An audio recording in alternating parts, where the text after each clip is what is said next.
So, welcome to the George Mason Learning Design and Technology webinar series. My name is Lisa Giacomo. I'm an associate professor here in the program. It's a master's degree program. We offer a certificate. We also offer a PhD specialization. And we love to celebrate our colleagues in the field and learn about what they're doing. And today I have a really important guest. My guest, Ose Ndebbio, is here to share a little bit about her story and what she's learned along the way. And I met Ose probably, is it 5 years ago, I think, at this point, or 6 or 4, somewhere around there. She was a student in one of my classes, and then in another class, I think we did 2 classes together. And then she volunteered to come into my lab. I hold a lab where I partner and collaborate with students and alumni, and we do cool projects together.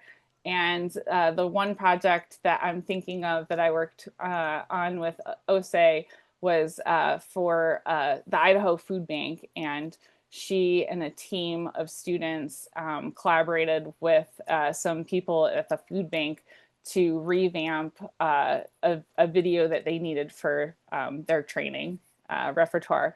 And it was one of the coolest training videos I've ever seen in my whole entire life.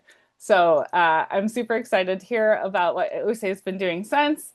And I would ask you that if you do have a question, please put it in the chat, and then we'll circle back to it during the Q&A session. I'll stop the recording, and then we can have a conversation, and you can ask any questions you want, and you don't have to worry about being recorded or anything like that. So thank you so much. And Ose, you can take it away.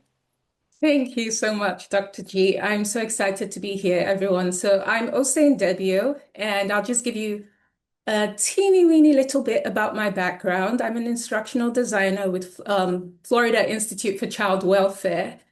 We're housed under the College of Social Work, so Florida College of Social Work of Florida State University.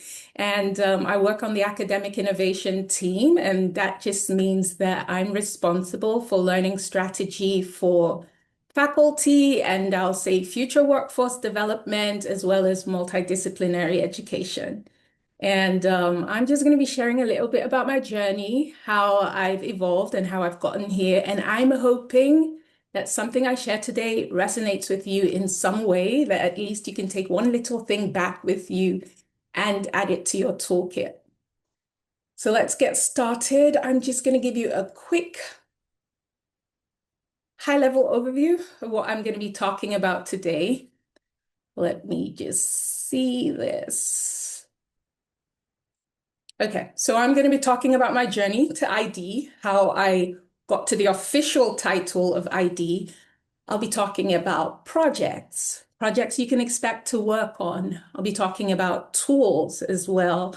I'll be talking about real expectations. And when I say I'll be talking about, I hope it's a discussion and that we will all be talking about. I will be learning from you as much as you're hearing from me today. And I'm going to be sharing some tips about shaping the ID in you. And that's just the ways I continue to grow and evolve as an ID. So on the next slide, I'm going to be starting with my journey to ID. All right, then let's just take a quick look at this timeline. So I like to tell people that I started from the very back of the ADDIE model. So I've kind of like worked my way up to the front end of the ADDIE model. And if you know what the ADDIE model is, ADDIE, I'm sure most people know that's for like analysis, design, development, implementation, and evaluation. So I started off in project implementation in 2015, where I worked with a nonprofit organization, and I got curious. I actually applied to the Boise State program in 2015, but I got so busy with work, I wasn't able to do anything.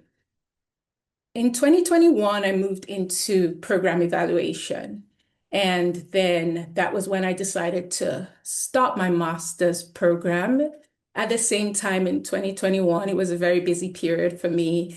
And about towards the end of the year, I spoke with the course advisor for my program, and I told her, like, what are your goals? I want to get into ID. I want to have an official ID job. And she advised me to start applying for some internships, which I did. I wanted to build a portfolio and I wanted to be able to speak to experience in ID proper. So that was when I got to work with Lisa in the lab. I worked in 2 labs. And before I finished my program, I ended up working in like 4 labs in this school. I was voracious, I must tell you. And I also worked as an intern with 2 organizations. And towards the end of it, I kind of like gained the confidence to start applying for ID roles. And in 2023, I landed my first official ID role. And in 2025, my second ID role, where I'm at now. And now I want to hear from you. So where are you in your ID journey? Type 1, 2, 3, 4 in the chat. I'm trying to make this as interactive as possible. So let me see where you are in your ID journey. If you've never worked as an ID, currently in a related field, Jennifer, yeah, that was just like me. One, yeah, oh, interesting. I'm seeing a mix. I haven't seen anyone with less than 2 years ID. Oh, interesting. Thank you, all of you, for sharing. All right, then, this talk is just perfect for you, right up your wheelhouse. So, yeah, I've seen some career changes, some people in adjacent fields, and I just want to say that everything you know up to now can only help you in your ID journey. It's going to be an advantage, and I want you to start seeing it that way. And I'll talk about that as I get to talking about projects. So now I'm going to be telling you a little story. You see this guy here with a question mark? Okay, you're going to get asked a question a lot. What do you do? So let me tell you, in 2023, when I worked on my first ID project, officially with a team, okay, this was no longer the safe space, the controlled environment that my school gave me, where the SMEs already knew what they wanted. My professors had vetted them, and I was working in a very safe space. So it was still safe. But for my very first kickoff, I had 8 people on the call. That included me. First of all, that was intimidating. Like you're trying to build rapport with a subject matter expert, and you have 7 other people staring at you. One was my team lead. There were 2 people from the sponsoring organization. There were 2 subject matter experts and 2 people from the project management team. And we all introduced ourselves and we got started. And then the subject matter expert, as I was talking them through, like, what are the learning gaps in this content, and trying to just match learning gaps to educational needs. And then the SME asks me, what is it you do again? And then I explained, I'm an instructional designer. This is how I'm going to help you. Okay, I'm going to create learning experiences. I'm going to be responsible for learning strategy. I'm going to be matching objectives to activities and assessments. And then we went on. And 10 minutes later, he asked again, so what is it you do again? How are you going to help me? And I explained. And by the time that call was over, he had asked me 4 times what I did. And he told me, I can build my slides myself. Why do I need you? It kind of like unnerved and fazed me. But what was even more mortifying was that at the end of that call, the next day I learned that he resigned from the project. I was humiliated. There were 8 IDs on my team, and it had never happened to anyone else. So my greatest takeaway from that is that it's very important to be able to gain the trust of someone that you're going to be working with.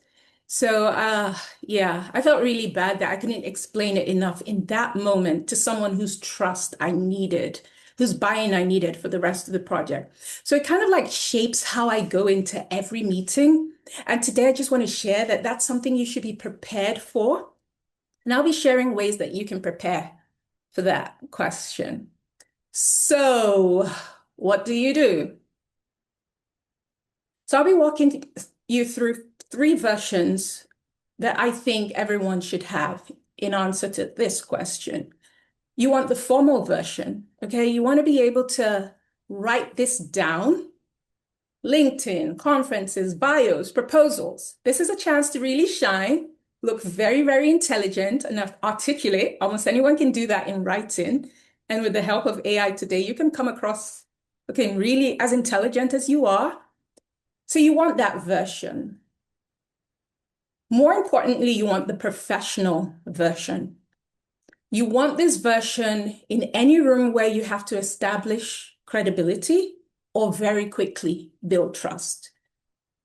Whether that's that you're joining a new team or you're working with new colleagues for the first time, or a new colleague is being onboarded to the team, you want to be able to explain what you do. You want to be able to say that in meetings with SMEs and in project kickoffs. So you always want to have your professional version. You want to be thinking about it going into any meeting. If I'm asked to describe myself or what I do, I should be able to do that.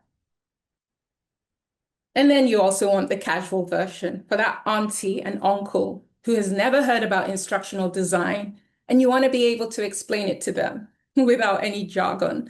At family reunions, oh, your instructional design, what is that? Are you an educator, a teacher? Are you the person who makes all those boring HR courses? So you want to be able to explain. So that's just something I want you thinking about as you do a little activity. I have just little activities, reflections for you to think about as we go through the content today. And I'm calling that Think Like an ID. So think about when you are describing yourself, what problems do you solve? You want to be thinking in terms of problems because that ID was asking me how I was going to help him. That's me, what problems I was going to be solving for him. So you want to be thinking about the problems you solve for people. Who do you solve them for? Maybe that's the learners. I work in faculty development. I'm thinking about what problems I'm solving for faculty. I'm thinking about the problems of this future workforce. And I also work in multidisciplinary education. So I'm thinking, how can I get teams to collaborate better together? And then what's the outcome? Very, very important. You want to be thinking about the outcomes. You want to be able to demonstrate your value every single time you're talking about what you do. And not just your value, you need to be able to articulate it in a way that aligns with the organization's goals. And I'm going to be showing you some tips to do that as we move on to what projects will you work on? And I want to hear from you again in the chat. What kind of problem? Oh, I minimized my screen. So what kind of problems do you think you're going to be working on as an ID? Please let me hear from you in the chat. I'm getting a little tired of hearing my voice, so let me read something from you. What do you think? What kind of projects do you think you'll be working on as an ID? Any brave takers? Anyone want to write something in the chat? What you think you'll be working on? Let me see. Here, Onboarding. I'll read that for you. Thank That you. way, yeah. uh, let's see. We have lots of technical training, onboarding, how to implement AI technologies safely, uh, virtual courses to address a learning gap, leadership development, MFG training, right now, Gen AI, digital fluency, hospitality problems, manufacturing site training, leadership trainings, change adoption, Awesome. Actually, community-based trainings. awesome. And the truth is, you're going to be working on all of that and more. But you might also spend a significant amount of time doing work that looks nothing like that. Because at the end of the day, you're going to work on what your organization has for you to work on. So those are the kind of projects you will be doing. Just a minute. So let's move on to ID in action. Please give me a minute to just find my screen again.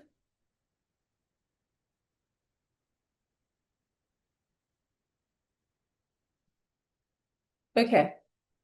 So When you are thinking about any project you're working on, no matter how exciting, no matter how boring and glamorous it looks, I think you should be thinking about four things I'm going to walk you through today. So you want to understand the problem, first of all. Understand the ask. The stakeholder comes to you, this is what I want you to do. You want to be able to understand that. And the next thing you want to be able to do is identify the real problem. In my experience, sometimes the ask is not the real problem you're being asked to solve. And then you don't want to anchor going in as an ID. You want to be looking out. Are there other problems? And I'll be sharing why. And then you want to design to close the gap. You've identified a problem, and sometimes you might identify more than one gap, maybe four major things, problems with what you have to solve. And then you have to be discussing with your stakeholders. These are the gaps. What makes the most sense to close now? Because sometimes it's not beneficial to the project to close every single gap. Some might be too expensive. Some might not actually move the needle. So you want to be able to design to close the gap that most matters for the organization. And finally, what's important to you is that you want to be able to tell the story about what you did. Because sometimes, more than any story, that you created great activities, interactions, you made it beautiful, you want to be able to tell the story of solving a problem for the organization. Because I promise you, you're not going to be evaluated on how pretty what you developed is. You're going to be being evaluated based on what problems you solved. And you also want to be able to tell the version that keeps you in a job. So let's put that into practice with a real project I've worked on and I'm working on. Just going to walk you through this, give you some time to see. I was asked to create faculty guides for 17 cases. Some were written cases and some of them were, all of them had videos. So this was the ask. I thought it was going to be very easy going into it. You already have the content and just create guides. This was what I found when I got into it. Identifying the real problem. There were lots of issues with that. Granted, they did not work with an instructional designer on this project, okay?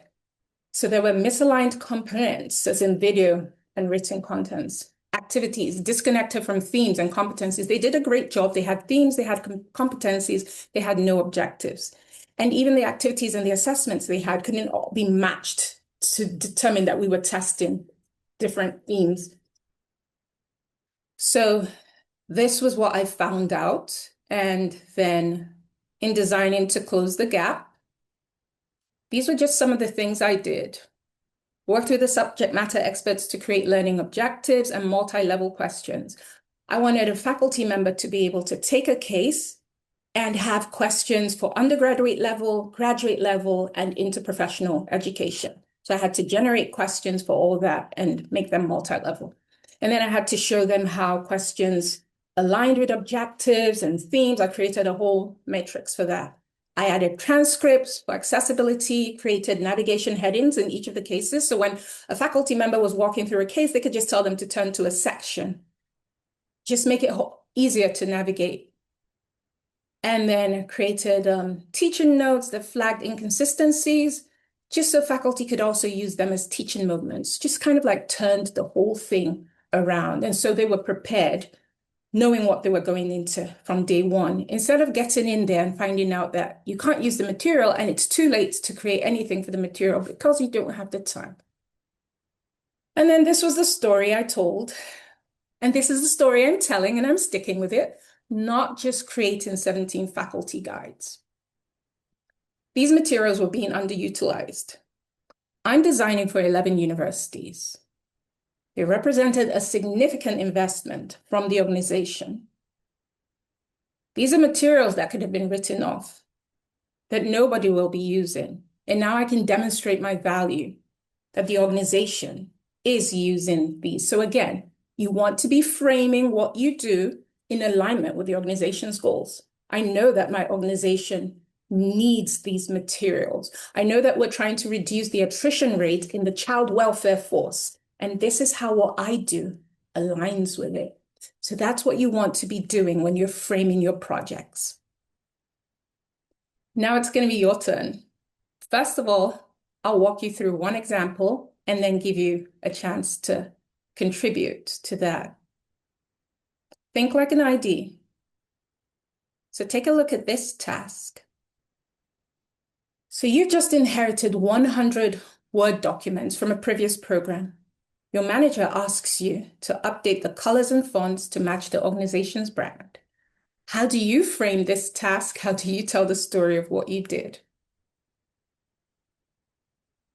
So now I'm going to be showing you how I bring in my background into every ID project. So you can start thinking about ways you can do that as well with your background, because I did see that some people are here from adjacent fields.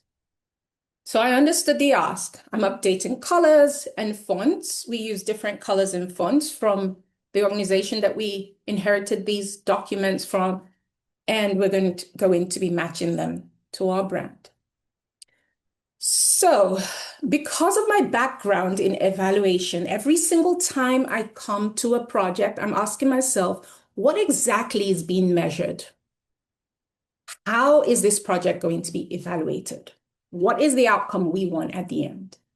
And also because of my background in implementation, if something has been used before, I want to know how it was used.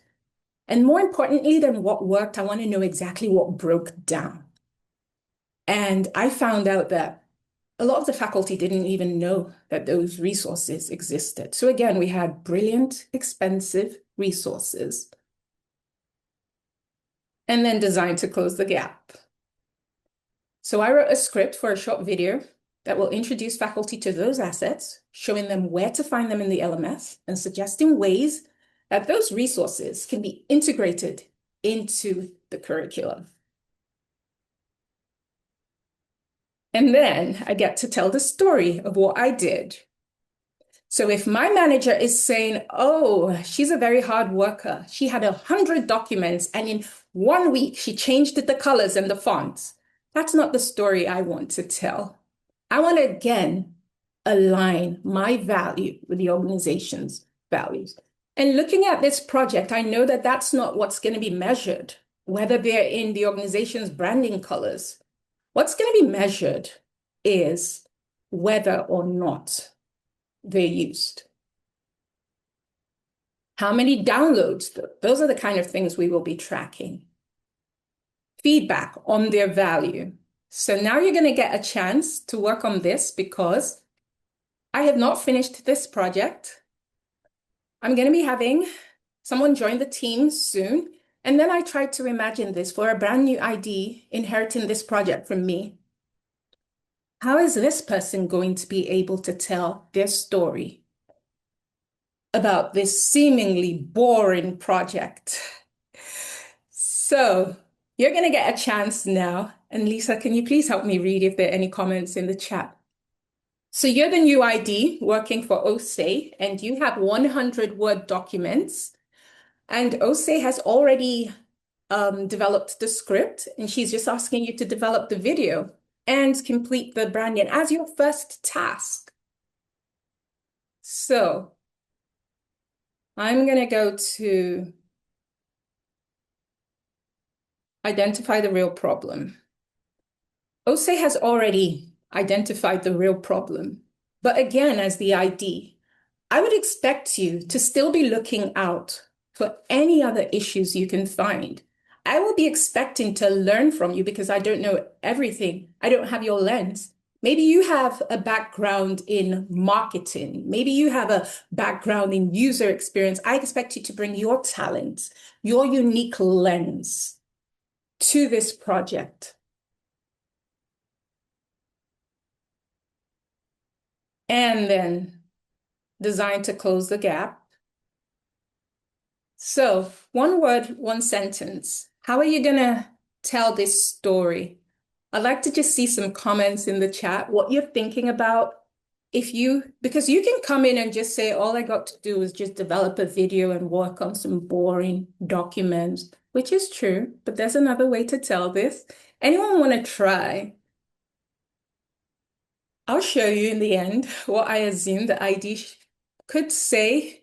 He or she might have better ideas than I do. Does anyone want to try in just one sentence, how you would frame what you did to your manager 6 months down the line or to a new hiring manager? How you would report this for a promotion? Is anyone typing? Nobody's typing. All right, then. I'm happy to show how I think a new ID could frame this. In my first weeks with the organization, I was handed 100 curriculum resources and asked to standardize them. What started as a formatting task became my fastest education in the organization's learners, content, and culture. I also developed a faculty orientation video and worked with the marketing team to get the materials in front of faculty. The task alone made me a more effective designer on every project that followed. In that frame, you are hopefully communicating to someone that you value that organization's culture. You're a quick learner, okay? You're a team player, and that you're finding ways to be effective no matter what task you're given. So these are just the ways, it's your story. You're able to demonstrate and communicate your value and articulate it from day one, regardless of what you are working on. So I want you to be working on understanding the ask, identifying the real problem, just in case there's any other problem there, designed to close the gap, and then tell the story. So let's talk about building your project range intentionally. Because like I said, you get into an organization and you're going to work on the projects that the organization has. So what can you do? Explore project types and modalities, okay? So you can gain experience developing content in different modalities. And that was something I tried to do on my very first project. I wanted to work in virtual instructor-led training, in-person training, microlearning, mini modules, e-learning, slide decks, audio, graphic. I had the opportunity to work across the whole gamut. And that's something you should be trying to do on your very first job. And as you do that, you will be able to uncover what genuinely excites you and matches your skills. And for me, over time, I've been able to find that my sweet spot is reimagining content in different modalities. So existing content in different modalities. Like Lisa shared with you, there was an existing video that my team worked on, and we came out with a much better video. And I've been able to work on some really great projects this way. Some of my favorite projects from my first job. So there was this 3-hour on-demand video recording of a slide deck. And you can imagine sitting down looking at PowerPoint slides for 3 hours. So what we did was I created an audio course, and that was 3 podcasts, each 45 minutes long, with a moderator asking questions and 2 participants responding. So we kind of like framed the content almost like questions and answers with a podcast. And for the rest of the content, we put that into 4 mini videos. And I found that project really exciting because I read a lot. And when I see a movie, I want to see, did the producer of this movie translate this book into a movie effectively, the way I imagined it in my mind's eye? And that's how I kind of like look at all these projects. I want to be able to create it even better than you imagined in your mind's eye. And also, one of my first projects in my new role was converting an in-person training into an e-learning module. And right now, I'm working on converting a in-person simulation into an online simulation for students who are 100% online. So when you work on lots of different projects, eventually you'll be able to find your sweet spot, as in what really gets your creative juices working. And what about when you don't have your own interesting projects? This is something you can do. You can collaborate with your peers. My first organization was really great at doing this. So what I did was like when I didn't have e-learning modules to design and someone had 11 e-learning modules, I would ask, can I please work on one of your e-learning modules? And usually, as in like I've worked with great IDs, they were always like, yes, of course. And that was how I also got practice with mini videos. So that's something you can do. And if they don't have enough work for you, you can offer to review someone else's project. Okay. So someone else created maybe a 3-day in-person workshop. You could offer to review the slides and provide feedback or just learn. So that's one way as in you can learn about different projects even when you are not working on them. And now I'm going to be moving. I'm going to try and move really quickly to which tools should you master on this journey? And I hope that you will contribute in the chat and give Lisa something to read to me. Which kind of tools do you think you should be mastering as you go into your ID journey?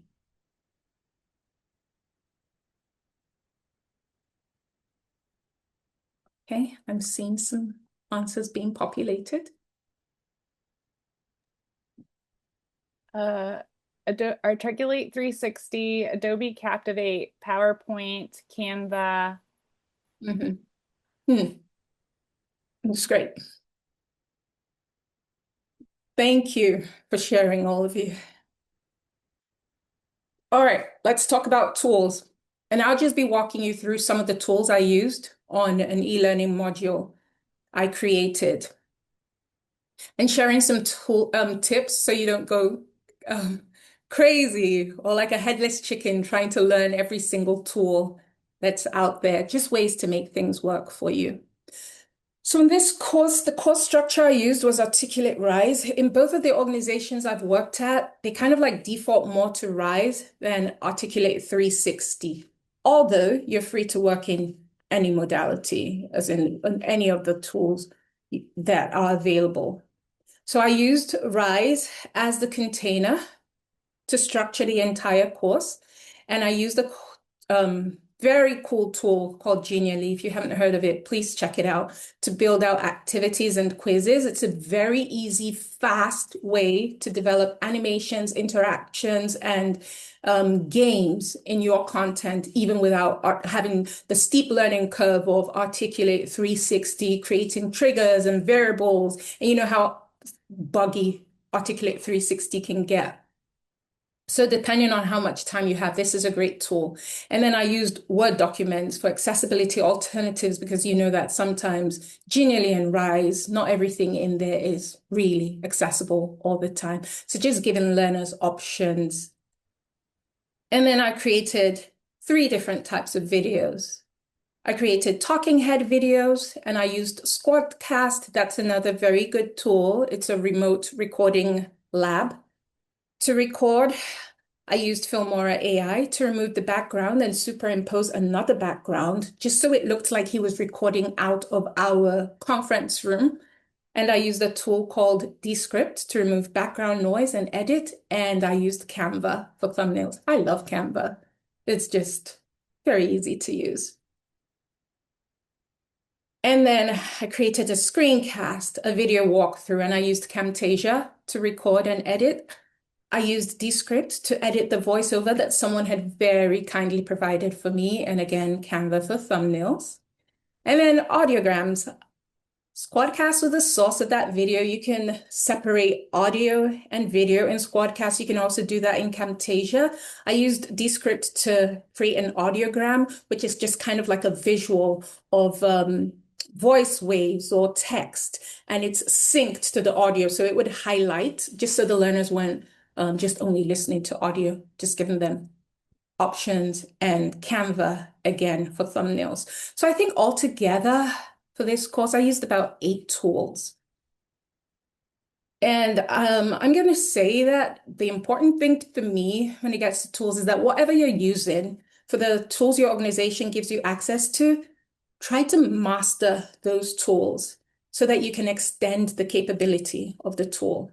Because from what I've seen, I saw on LinkedIn, someone was hired for the work he did in Camtasia. He built I was blown away with the animations he built out in Camtasia. And Camtasia hired him. And then I met someone at a conference that was hired by Genially because of the games he built out in Genially, as in the owners of the tool were impressed. So the truth is that when you master any tool you know how to use, you can typically extend the capabilities of the tool without having to learn every single tool in the world because you're an instructional designer and sometimes you don't have time for that. So, still on the matter of tools, and I hope I'm not going too fast. I apologize if I am. But still on the matter of tools, I like to take a tool agnostic approach when I'm working on tools. And what do I mean by that? There are three things I think about whenever I'm going to use tools, any technology. I'm thinking about the people. I'm thinking about the content. And then at the back of my mind, and typically last, I want to be thinking about technology last. The truth is that I get excited with all these new tools and new features, but I try to think about it last. So here's some considerations I have in mind whenever I come to a project. So I just want you to quickly take a look at that. The people, questions I ask myself when I'm thinking about content, and then the questions I ask myself when I'm thinking about tools. Because I'm also looking at project constraints. I'm looking at how much time I have. So all of that will help me determine like what's the best tool at that time for that project. Could I have used another tool? Of course. Could I use a cooler tool if I had time to learn it? Of course. But the most important thing is that the learners are able to do what you want them to do at the end of that training, not how cool it was. Cool is good. I like cool, but what's really important? Okay, think like an ID. I'm going to catch my breath here and give you some time to read through. So this is one of my projects I'm going to be working on. I've kind of like tweaked it a little for this, but going to be converting an in-person training into an online simulation. So I want you to think like an ID. And I want you to tell me which tool you would use and why. And the chat is fine. And I'm going to give you some ideas, but I don't want to pigeonhole you. So if you know of any cool tools after reading this, and I'm designing this for MSW students, Masters of Social Work, just so you have an idea who the people are, what the content is. It's a child welfare simulation. So here are a couple of tools. So let me hear in the chat what you would use and why.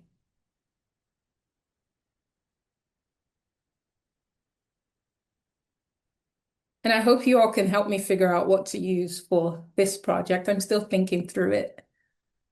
Does anyone want to contribute to the chat, please? There's articulate storyline, and you can just write one for that. Powtoon or Beyond. I don't know if you've heard of Powtoon. Genially, Rise, a combination or other.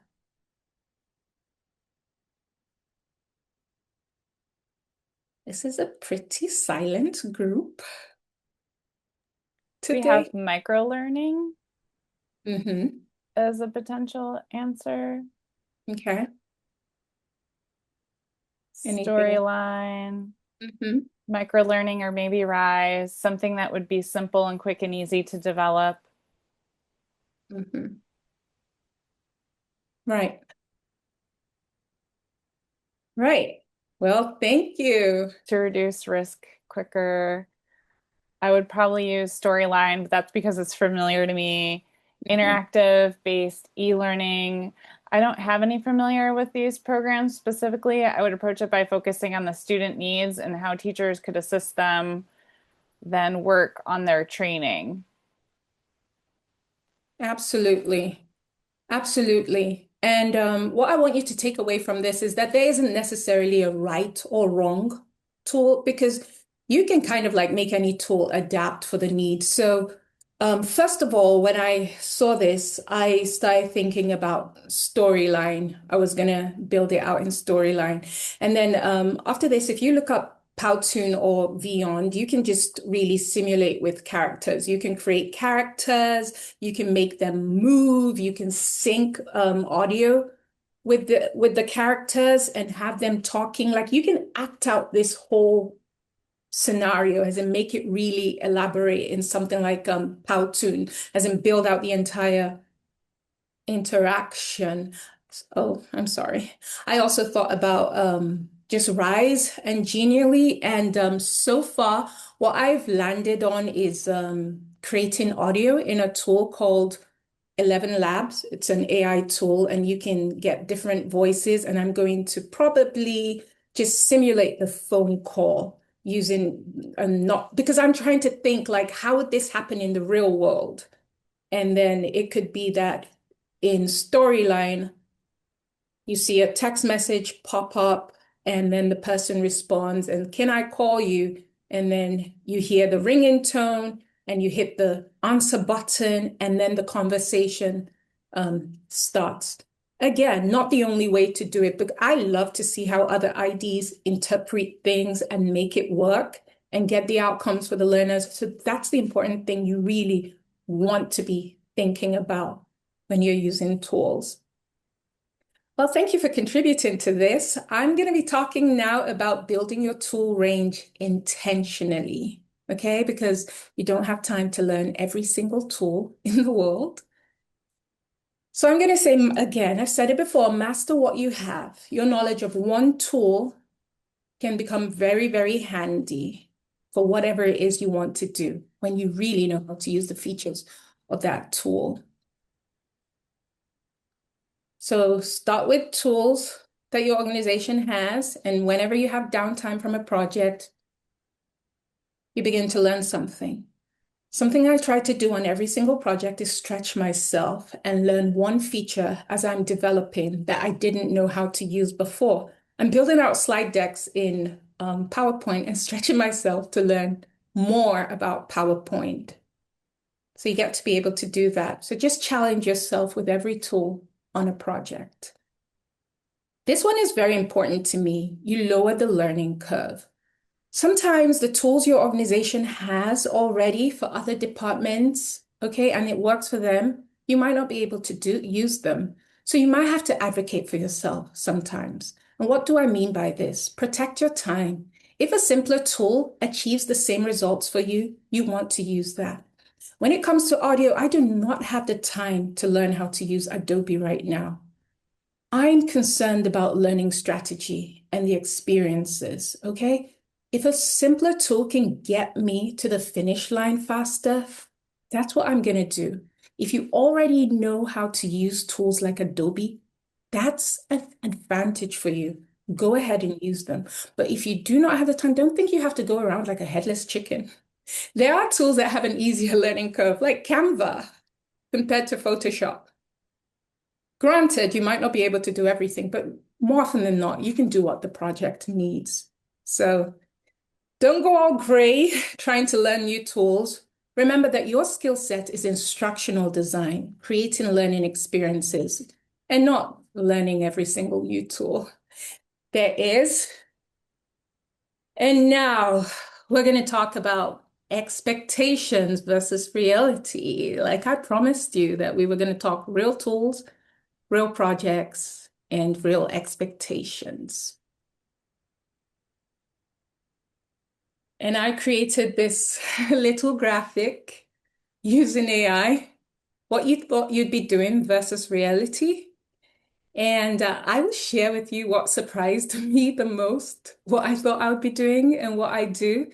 And I just want you to sit with it for a while. Is there anything that surprises you here?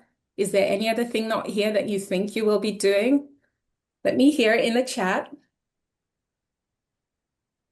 All right.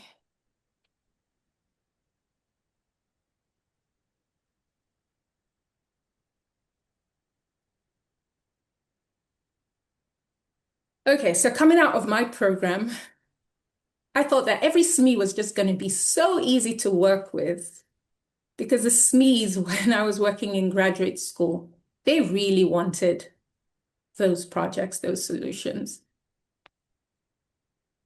And then I got into the real world and saw that I had to chase busy SMEs and find a way to get them to give me the content I needed to build.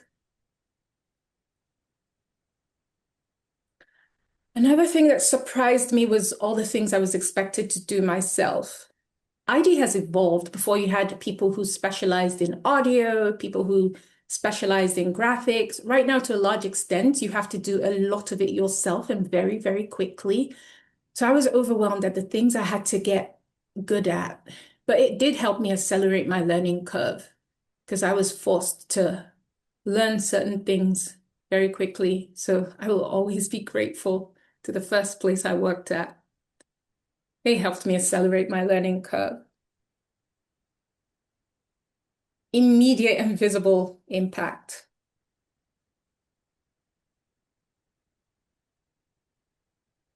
Knowing that I had to articulate my value, I thought it would just be obvious. Look at the great work I can do. No, you have to tell your story. Sometimes you have to learn coding interactions, have to learn how to make graphics work for you. So in a nutshell, you might not get to just be designing every day, just working on cool projects, their meetings, their revisions. There's admin, there are lots of tasks. I'm grateful for the times when I can just time block and fully concentrate on a project and work on it without any interruptions. Doesn't always happen, but when it does, I'm grateful for it. Okay, I'm getting towards the end of this. Let's talk about shaping the ID in you. I'll just be sharing some tips with you and how you can sharpen your craft.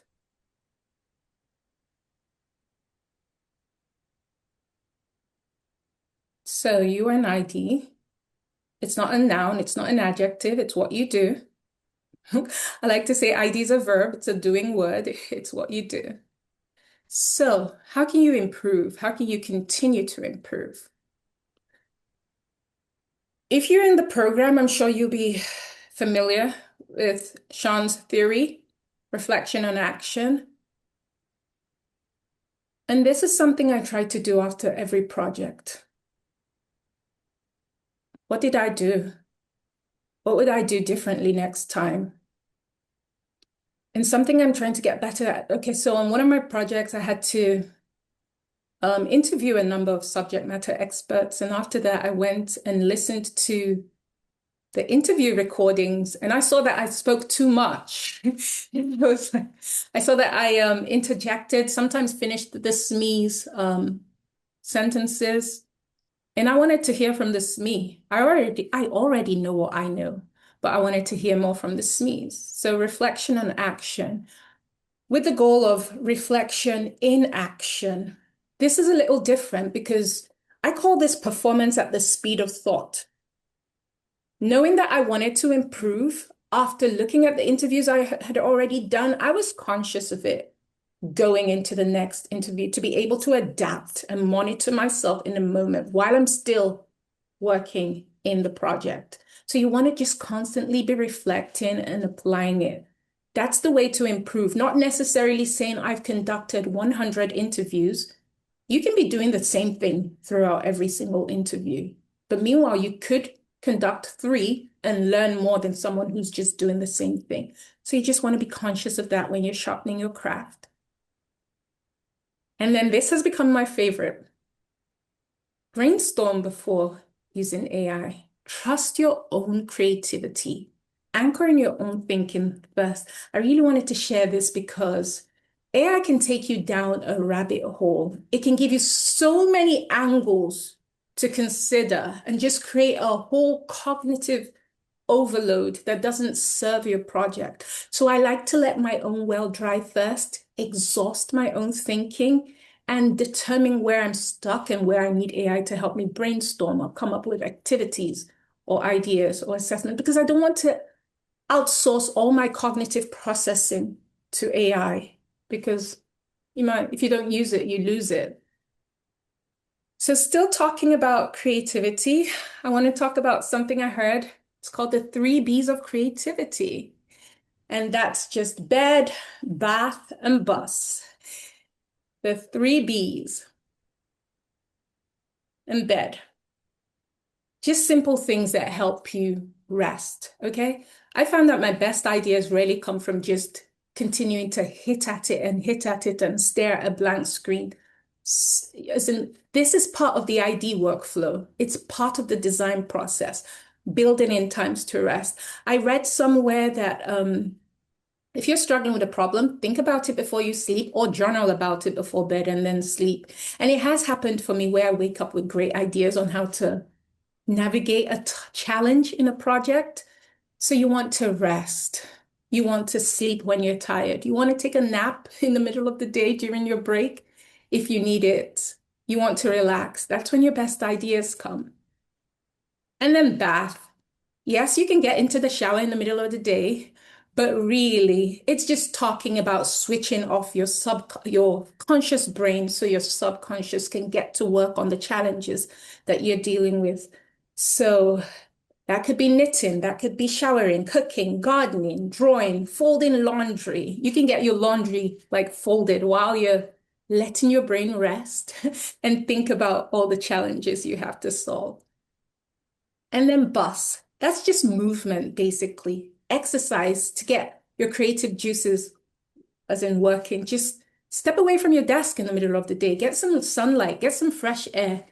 Take a walk, as in, don't just keep going. Like, get some movement. I say that this is part of the ID workflow, part of the design process to really, really use your own creativity.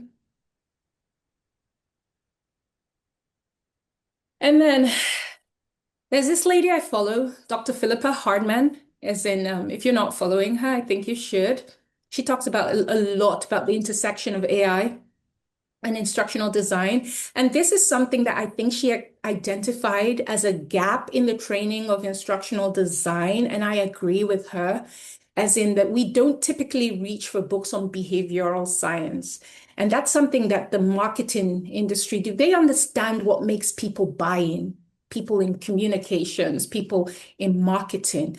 And I believe that there's some insights we can gather. She talked about this in her Substack, which is a newsletter, How to Design a Learning Rabbit Hole.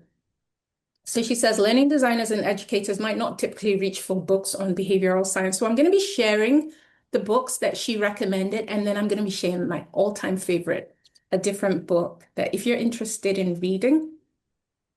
So sorry, I was in the process of making this bolder so that you could see the font, thinking of accessibility. But yeah, she shared Hooked, How to Form Habit Building Products. So these are things that product managers read, and we're making products as well. And Drive, Shaping the Truth About What Really Motivates Us. Another book, Flow, and Influence, the Psychology of Persuasion. And this is one book that I wanted to share. It's one of my favorite books, Black Box Thinking, Why Most People Never Learn from Their Mistakes, but some do. And it has really just changed my outlook to instructional design. Because sometimes instructional design we treat it like high stakes work where failure is unacceptable. But the truth is that we do learn from failure. Failure is just another way of learning and teaching. And that's the way I want to see ID. I want people to seize the opportunity to just learn from where their designs failed. So when I'm designing things, I don't just want to hear that it's great, it's nice, it's cool, which it should be, but I want to learn, where do you think learners are going to struggle on this? Where's it going to break down?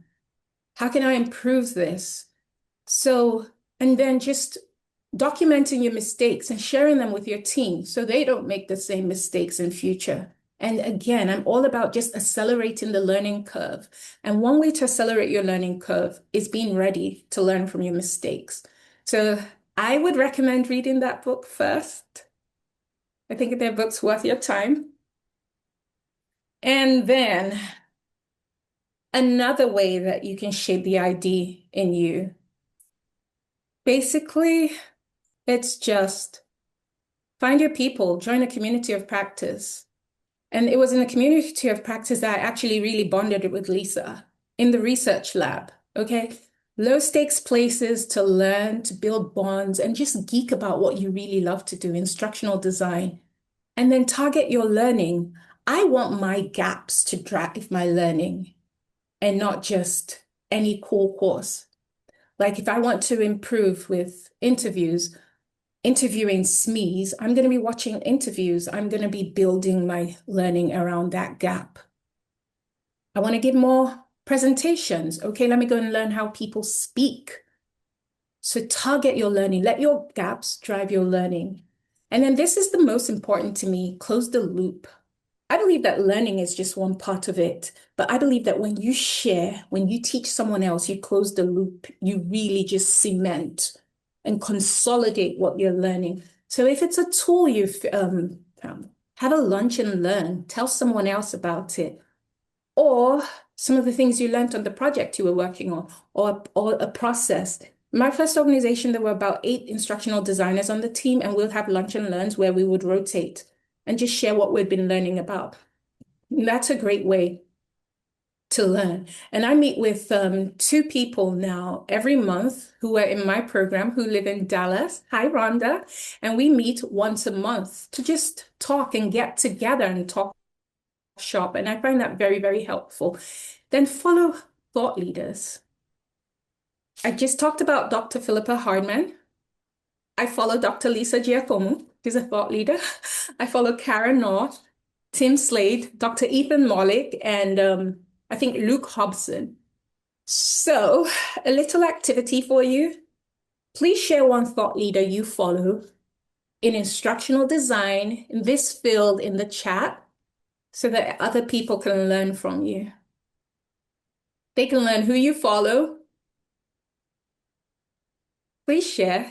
If you're not following anyone yet, that's okay. Just look in the chat and see if there's anyone you're interested in. I usually tell people to follow Tim Slade, Karen North, as in those 2 if you want to get started in ID. Lisa, can you please help me? Is anyone sharing? Let's see. Yeah. Tim Slade, Tim and Devlin, Mhm. following Lisa, Megan Torrance, Nick Shackleton, Hmm. former team member. Awesome. I haven't heard of Nick Shackleton. I haven't heard of that one before. I will be. Connie Malamede is a Yeah, good one. I love Connie. I'm trying to see who do I follow.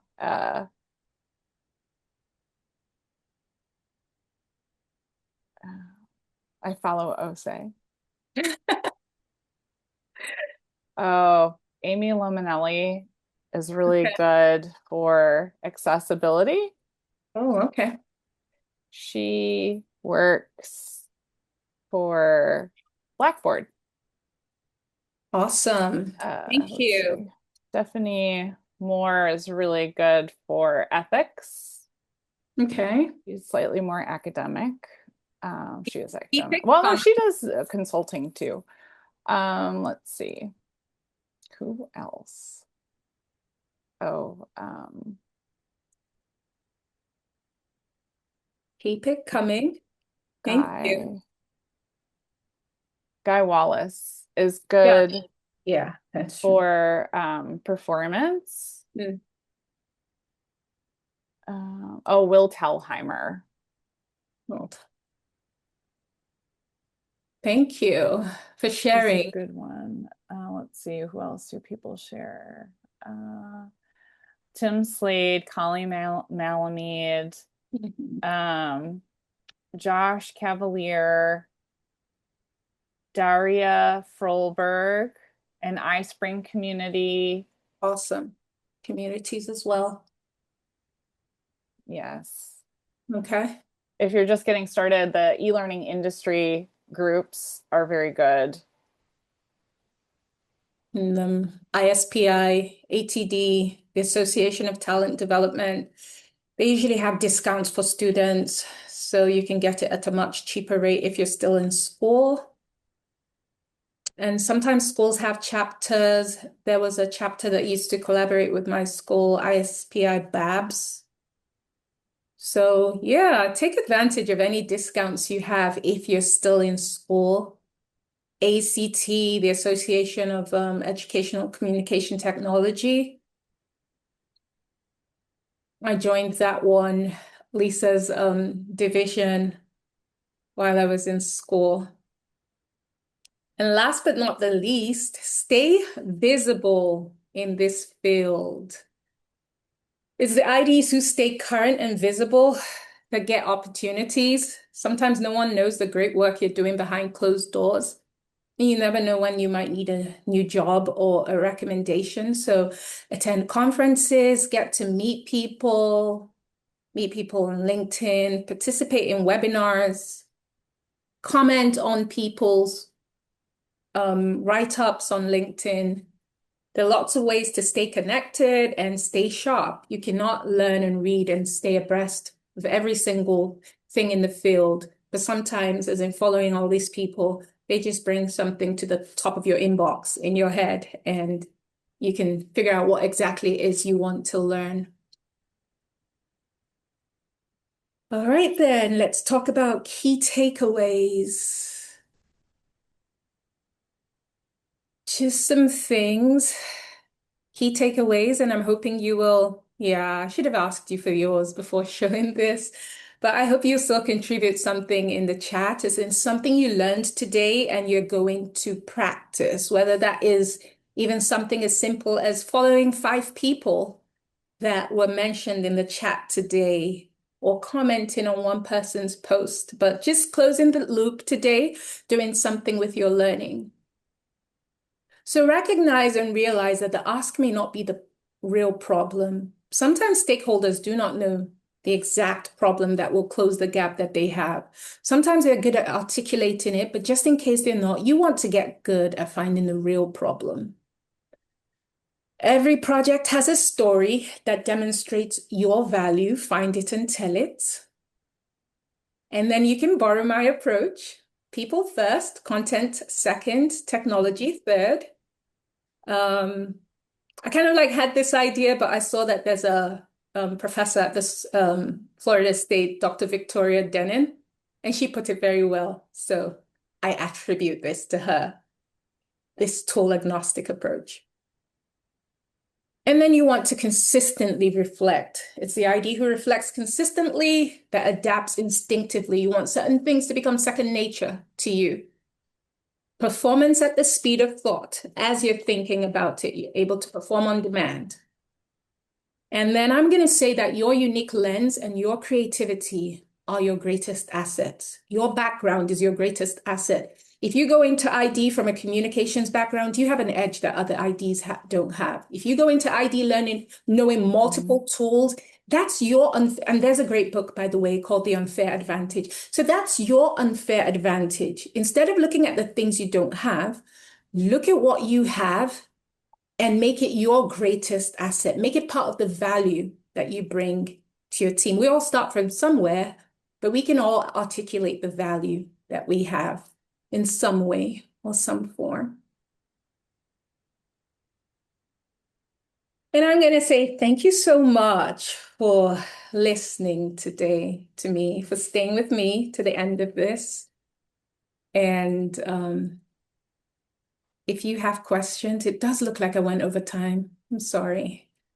But if you Well, this was amazing, Ose. Thank you so much for sharing your story and your perspective and all of these very valuable and excellent tips.